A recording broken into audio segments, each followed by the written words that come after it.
Welcome back to the KOAM Morning News, 6:18 on this cold St. Patrick's Day across the area. We want to begin with a little weather trivia this morning. We want to know what instrument is used to measure the water vapor content of the air. Is it an anemometer, a barometer, a rain gauge, or a hygrometer? While you think about that, let's take a look at that forecast. 7th and Range line, even though it's still dark, the skies are clear, it is cold, and there is no snow on the ground. We did see some across the area, but didn't really add up to much, which is good. The last thing we want to deal with is snow.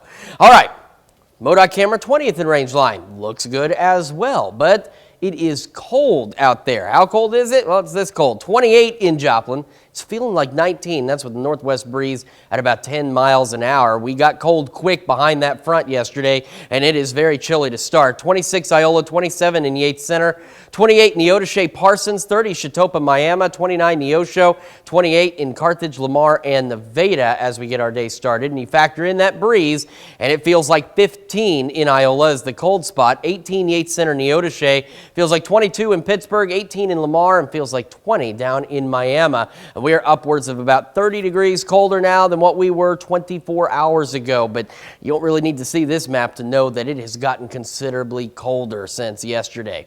And unfortunately, we're not going to do a lot of warming, at least not for the next few days. We're going to have partly cloudy skies as we go through the morning, and we'll also still have some gusty winds. 20, 30 mile an hour wind gusts are possible. Wind advisories have been canceled or have expired, but still a bit breezy, up to about 34 by 11 this morning. As we head into this afternoon, we're looking at a high of about 46 degrees, so a lot colder than where we were yesterday. The winds will start to let up. Now, as we get into the late afternoon, early evening, winds are still going to be blowing out there about 15, 20 miles an hour, and as we head into the evening, they'll really begin to calm down. We'll remain partly cloudy to mostly clear as we head through our evening and eventually drop back down to a low of 25 degrees, so a very, very cold night ahead of us.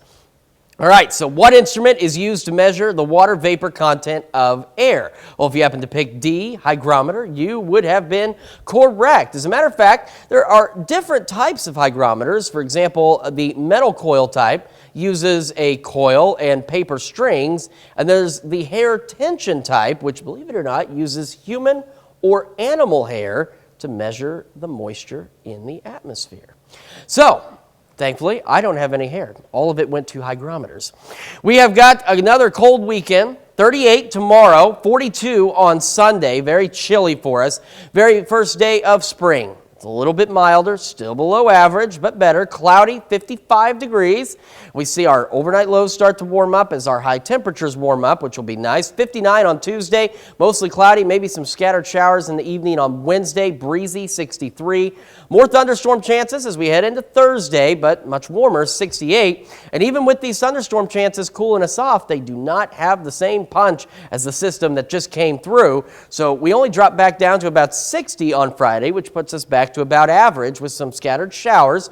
And as we head into the weekend, we start to warm right back up again. So we look at 67 by next Saturday, 63 by next Sunday. So we do have spring arriving. It's just a day or two late, but we'll get here. Long-range stuff still shows a couple more cold spells for us before we get into April, but otherwise we're going to start to settle into a more mild pattern. We'll be back with more of the KOAM Morning News right after this.